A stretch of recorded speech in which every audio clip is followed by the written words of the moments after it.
And good morning. Welcome along.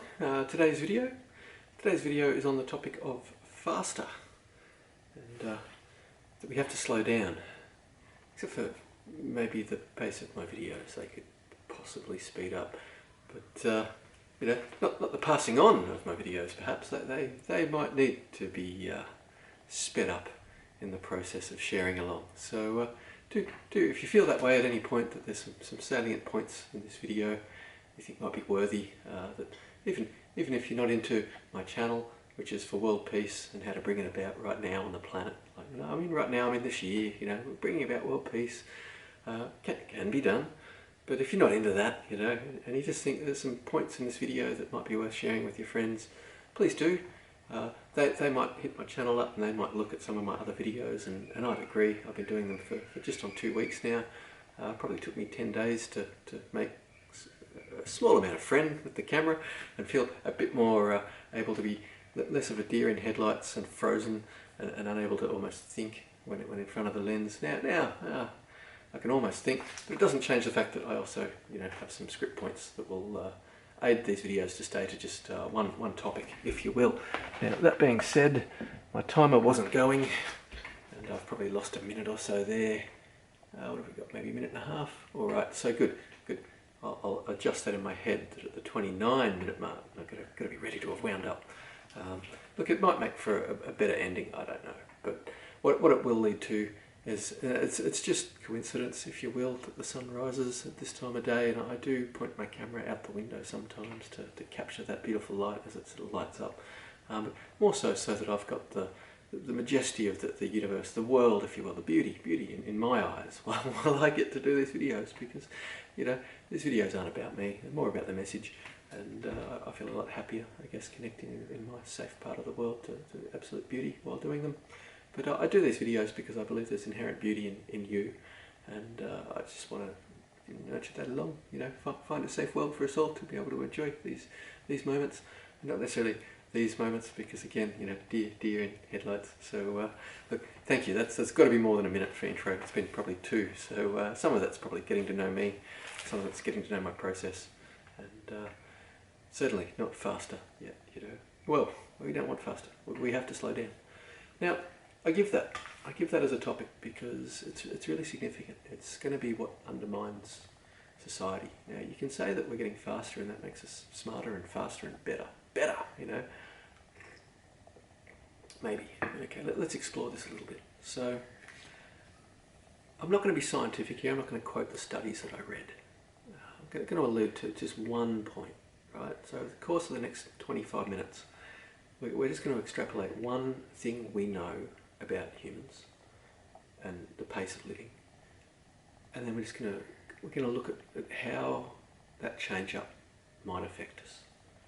So what I read once, not citing my source, is that just shy of about 100 years ago, right, early mid 20th century, more so probably the early, the pace of what they called significant thoughts. Okay, and again, without citing my source, we can't qualify what is a significant thought. For the purpose of their amazing little study they did, which came up with some really cool information, they might have qualified what a significant thought was in such a way that made their results look the way they did. Okay, I like to play what's called devil's advocate. I like to sit on the fence. You know, and they say sitting on the fence makes you a pain in the ass. Well, it just makes my videos longer. There we go.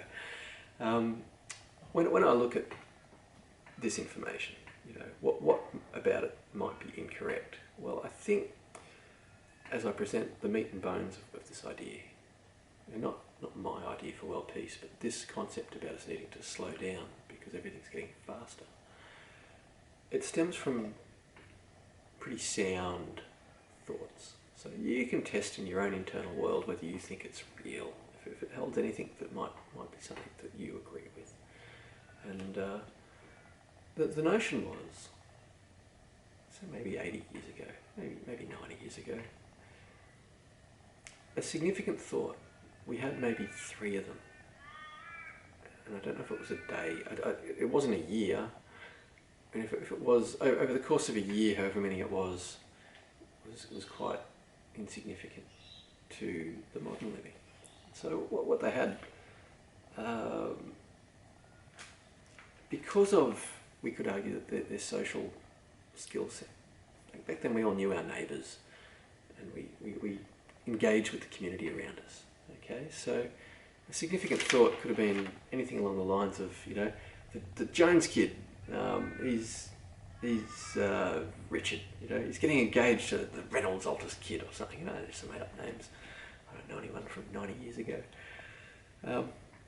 So these thoughts weren't from a fear-based mindset. They nurtured life. You know, we wanted these thoughts. They uplifted us. They were significant to what was relevant in our world. And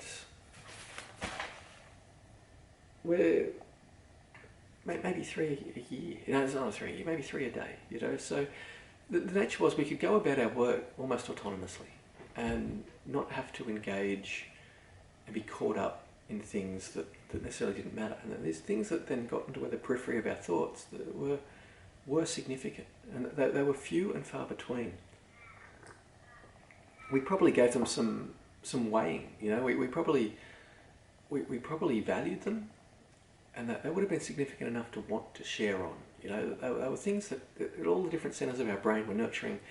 A socialness, if you will, a want to engage more and contribute more, again, with the people around us, you know. And you know, I don't know how you would feel, but if in the modern world, you know, these sorts of things like ho-hum, you know, lots of people, everyone's getting engaged, or everyone's getting divorced, or we've all got stored pent-up energies associated to just simple words that none of us can probably live in the moment and experience real sentences anymore. You know, we're sort of interpreting them for our own selves, and we can't live in that paradigm that was then.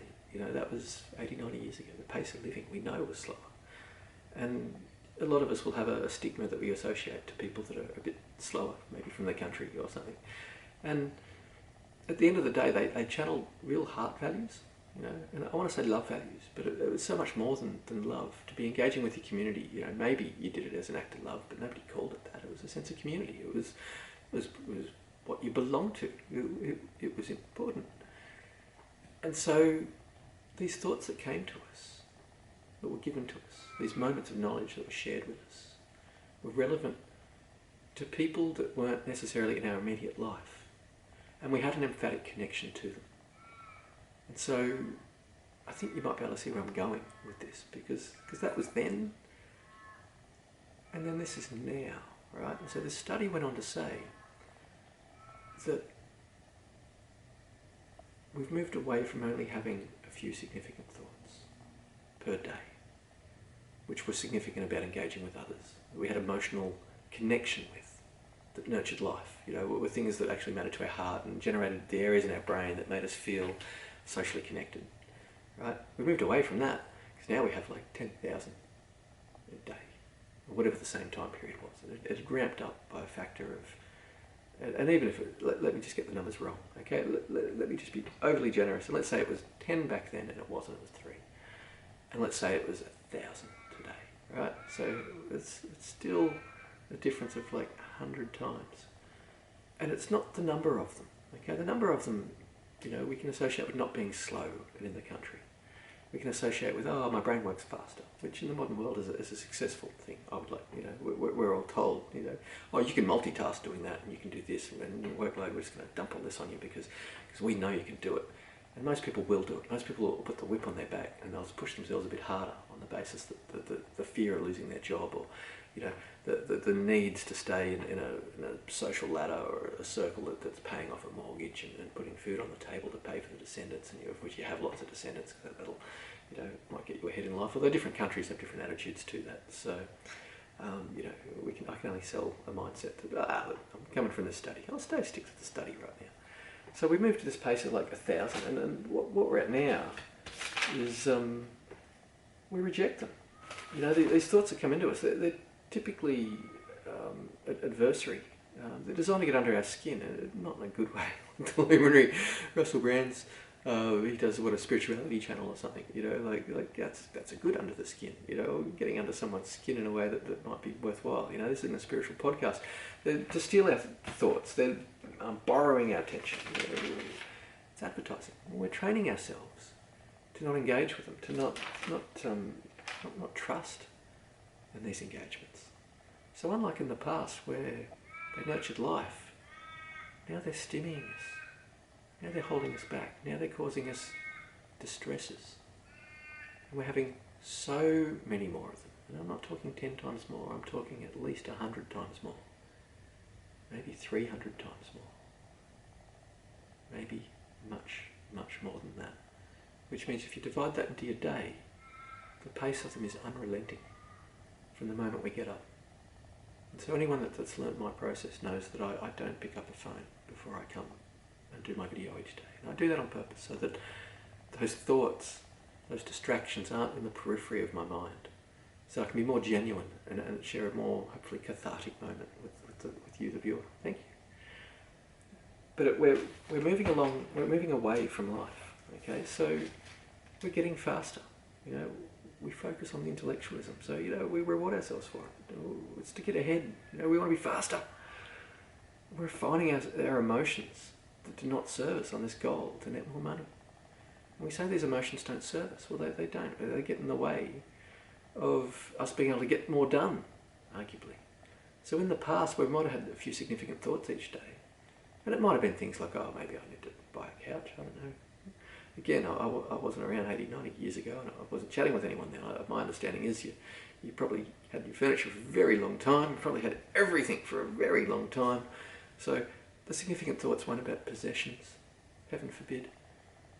And the modern ones don't serve us. They don't net us more money. And I say net more money, you know, we're not earning more money. we earn lots of money.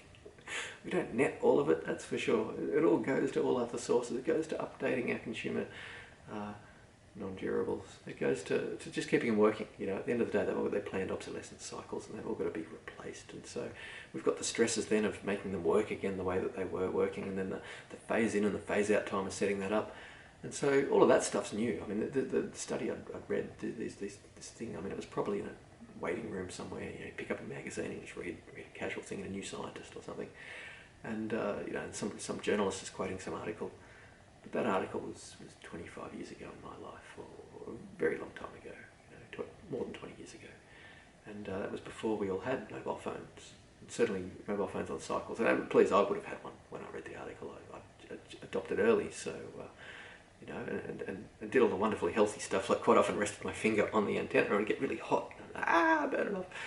And you know, you live in areas of poor reception because there wasn't a cell tower every single place next to you, and so sometimes I have to climb on the roof just to be able to chat with my grandmother 1,000 kilometres away. And we chat for a long time because I don't climb up on the roof often enough to take the call, if you will.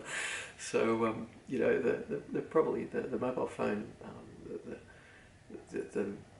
the way that we engage with our products is changing. But certainly when this article came about, it wouldn't have been addressing the way that modern media is designed to just grab our attention, right? So I think we could pretty safely factor it up by 10 times more, because all the books I've read, well, haven't read, books I like to associate with, put them on my shelf, let them gather dust, and I think like put a book out faster. And I've never written it, never read it. Sorry, apologies. You know, probably should have. Probably is totally relevant to what I've got to say right now. Probably more than relevant. Probably breaks it down. Probably what might have been the articles that were being cited. Who knows?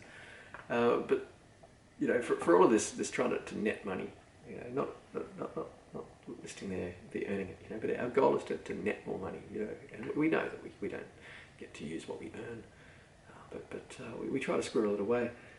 The important thing is that all these thoughts are no longer about nurturing life, right? They're no longer about being human. They're no longer about, we're rejecting the information that's being presented to us. It's mostly advertising, you know, and so we're actually training our brain in very, very sick ways, no longer to see engagement as a positive thing, you know, and the psychological flow-ons of what happens when our physiognomy, when we keep practicing a certain range of moves, we get better at it. You know, that's the nature of anything we practice, we get better at. So right now we're practicing rejecting information and not letting emotional antagonistic engagements get into our heart, right? So this ability to be congruent and true and honest in the moment is actually, we're working to extinguish it from the entire human race. So I don't know about what the flow-on effect of this could be, but I don't think it would take a genius to put two and two together in this scenario. So at this rate, our trajectory, right, our present path, You know, we're going to evolve society to be unfeeling, unconnected. You know, we're rewarding getting ahead by being sociopathic with an ability to nurture psychopathic mindsets. You know, and that's what CEOs and various things they have to do to make more profit. But if the people that make these business decisions to interject at any given moment in our life all these things, and they find it acceptable because it makes them more money, but then they're role modelling all through the technology evolving this way, that this is also acceptable. And we're essentially saying to our children when we hand them that phone at 2 or 3 years of age to engage themselves for a bit because life's so fast-paced that we can't spend a moment with them when they probably need us. It's like, yeah, just have my phone for a bit, and just all those things that are designed to just grab your attention. Start early, right? We'll hook you earlier. We'll hook you earlier to being disengaged. We'll hook you earlier to being disgenuine, maybe ingenuine in our engagements, possibly, or our lack of engagements. Look at the screen with others. So look, with that, I'm just going to look elsewhere just for a moment. We need to turn this around. I'd like to make today's video really short because it's hopefully a poignant or a prominent thought that might linger with you for a moment. And if you want me to run the screen just for 30 seconds at the end of it so you can try and digest this, I mean, it would be the healthiest, safest 30 seconds where you're going to hopefully not get distractions. And I know somebody might, you know, assuming anybody actually watches one of these videos. Yeah, if 10 people watch this video, you know, 3 of you might get some other branded product aligned with the whole suite of things all designed to engage with you. And if one of them doesn't get your attention every few minutes and your phone's held a little bit too steady and the calculations are such that you know, you're having a human moment where you might actually be having a thought that's unique and to yourself, all these things are designed to know that moment. And that's when they now grab your attention. So yeah, good luck holding a significant thought towards empathy or actual human emotion and sharing that with your friends. Because nothing in the modern world wants to support you doing that, it would seem. And my fear is that we're going to do as we do. We always nurture, you know, whatever we practice, we get better at. And on the present path, the present trajectory, we're not working towards being more humans, if you will. You know, the traits that the best poetry and the best books and the best things that we might look towards as inspiration towards, gee, they used words better then. You know, why did they use words better then? Well, they engaged with the heart and the mind. They wrote, you know, if you look at a letter written between politicians 150 years ago or something, you know, even more, the further you go back in history, the more you see respect in these letters, you know, and they weren't written with a psychology background and an advertising background, and they weren't written to create these little excitation moments and points to get you to pay attention to that, or have a, you know, a chemical response in your body to encode that information in your head or something. Like, it wasn't the manipulations, you know, the communication was honest and it was loving, and we engaged, and the thoughts we welcomed into our mindset. And I say that leaning into the camera after saying all this stuff about psychology. Look, I'm getting further away. Look, I'm not squinty little eyes. Look, I'm not. And I'll use a tone of voice that you might want to disengage with or something. And yeah, we'll see how this works out for me. But look, we need to turn this around. There's no doubt about it. You know, it's not an actual physical direction. We need to change our mindset. Now, look, I'm going back to reading my points, and I just want to wind this up. But hopefully, I've written up a good way to end the video. We need to work towards unification, towards cheer, right? Towards a cheer-based society, not a fear-based society. Rather than fear, sorry, even if I say not, we're still going to have fear. But rather than fear, wouldn't we like to nurture cheer? Towards recognising we have all our needs met, except perhaps social growth. Yeah, but we need to work towards that. That's what I'm saying. Is we need to recognise we have all of our needs met in the modern world. We do. We've got lots of ways with money to do that. But we're not nurturing. When we nurture in the path we're going, and just based on the concept I've introduced, obviously we're not nurturing our social growth. We're nurturing our social death. Right. So what I want us to do is just change this around a bit. And so these are the underlying principles for what we need to do as a basis for, and it's certainly what I'm pitching for towards world peace. These actually have nothing to do with it. These are just a paradigm shift in terms of this is what everybody that is going to be aligned with the charity that I'm pushing forward to, and it's a world charity, but you know, watch some other video if you want to learn about that. But the underlying principles aren't to do with spirituality. Everyone's got their own religions. That's their own personal belief set, right? but imagine if everybody that you rub shoulders with on a work day all had this common underlying trait that they were trying to nurture more genuine connection moments, more real moments, okay? Because we can't see it until we understand these very, very basic underlying importances, which is your time is valuable and it's not to be stolen from you. And it's not designed to nurture you towards away from engaging honestly with your loved ones, right? Because it's really hard when you walk home, when you come home at night and you shut the door to the world that you've just had, where you've been rejecting all day long, and you've been practicing rejecting all day long the sickness of the modern world, socially. How do you then turn that around the moment you come through your front door and start to engage with your loved ones? And what are we teaching them? To have a facade, to have this dualistic mindset towards how we interact with others and the world outside. And when we come home, and if you don't think, oh no, I'm really good at wearing that mask, or no, I make my home a safe bastion, sure, that's fine. But when you take your child shopping, inevitably you're going to walk through a mall and your child's going to see this stern look on your face, or they're going to see this difference in your tone of voice or the way that you engage. And they're going to know, and they're going to start to develop this disconnect or this dualistic way of mindset. And we need to work towards a whole mindset. That's when we use our whole brain, and we're actually better for it because we're able to draw on ideas that are based on the best of both of our creative and our intellectual faculties.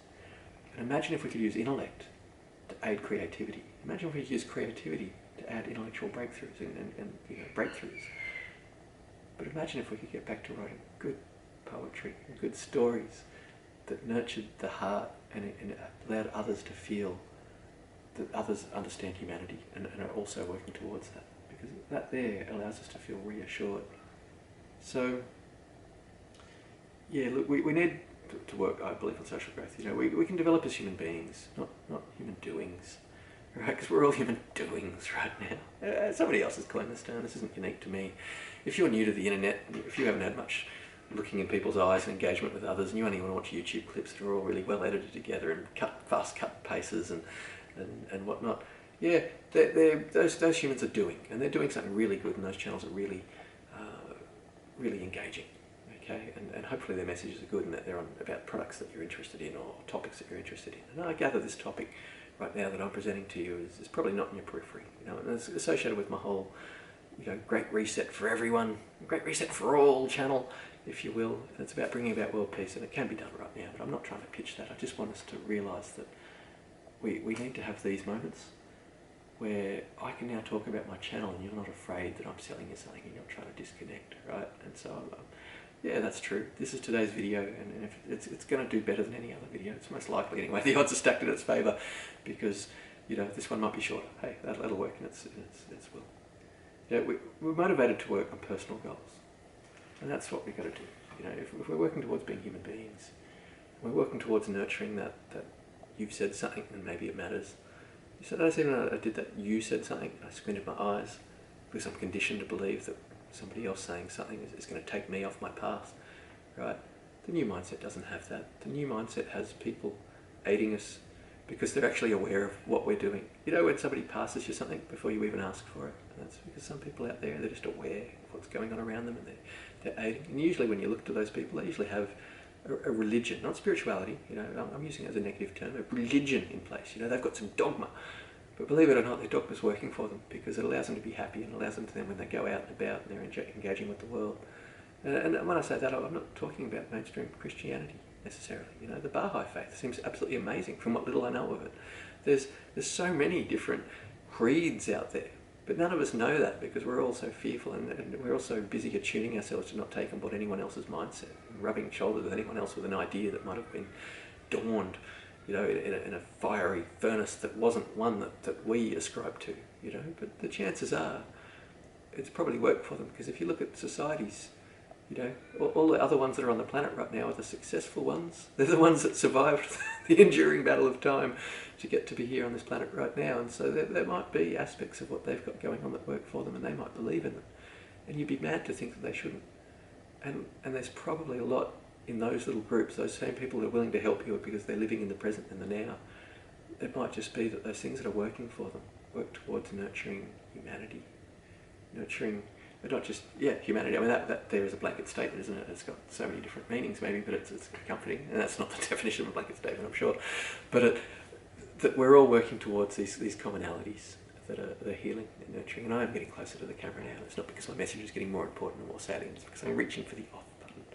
So right now, I'm not going to give you that 30 seconds. My last 30 seconds has been saying the same thing over and over again, that we need to nurture maybe a slower pace of living, or if we want to keep the faster pace of living, maybe we need to make sure that all of those fast moments are about nurturing humanity and nurturing empathy towards others, to actually being switched on and engaged, and not trying to reject the information before we process it on the basis that it might be advertising or something, right? Yeah, let's just do a slight course correction change and just skate into safer, not over thin ice, which is what we're all doing right now. The ice is so thin, and it's, oh my Lord, it's at any moment, when problems start happening around us, we all want to help. Sure, we've still got that. We're still human. But let's just all skate together, side by side, and then if somebody starts to get a bit wobbly, we're aware and we're looking, and we're not trying to reject information. Oh, there's a wobble. Oh, that's hard work for me. No, there's a wobble. Awesome. I'm in a really great place right now, and I've got no fears, and so therefore I'm fully available in this moment to be with that person. Right? And there's lots of that's going on all around the world right now. That is, and if you're not in a group that's doing that, well then. Get in a group, find a group that's doing that. There's lots of them, and you'll know the signs, because these are people that walk around engaged in the present, possibly happy. And that's not to say they're wearing a tie-dye shirt. That's a concept that there's certain people who have channeled happiness. But trust me, they also got these phone devices and all these things that are probably pulling on their periphery. So sometimes what the subset of society we used to think we might be the most enlightened, they got all the same burdens going on as the rest of us. So. Maybe just look around. Anyone who's not looking at their phone, if you're on a train or something, look around. Yeah, there might be a serene smile on that person who's not looking at their phone, and that's because they've got a moment to process their thoughts. They've got a moment to, conscious meditation, if you will, live in the present and be able to reflect on the thoughts that are coming up in your mind and kind of letting go of them all. Letting, know yourself. Know how you feel. And yeah, if you look around, the one person is not engaging with a device necessarily. And there might be some people who are on a live chat with one of their friends and they're smiling and laughing, and so they're probably the best representation of being human right now. But outside of them, if you look at that person who's just sort of maybe looking upwards in the sky, maybe looking at something beautiful, engaging with the beauty of nature, they've probably got a real and genuine moment. And if you look at them and they look at you while you're looking at them, yeah, share a smile. Recognise that they're probably where you wish to be, that you want to gravitate more towards what they've got. You want to bring more of that energy into your life, which means maybe they're a little bit of a role model in that one frame of existence that you've shared with them. And yeah, we need more of these moments. Anyway, that's got to be my message for the day. And hopefully if I repeat it enough, maybe I've got through your armour of your mind. Maybe it'll be a significant thought. And well wishes with.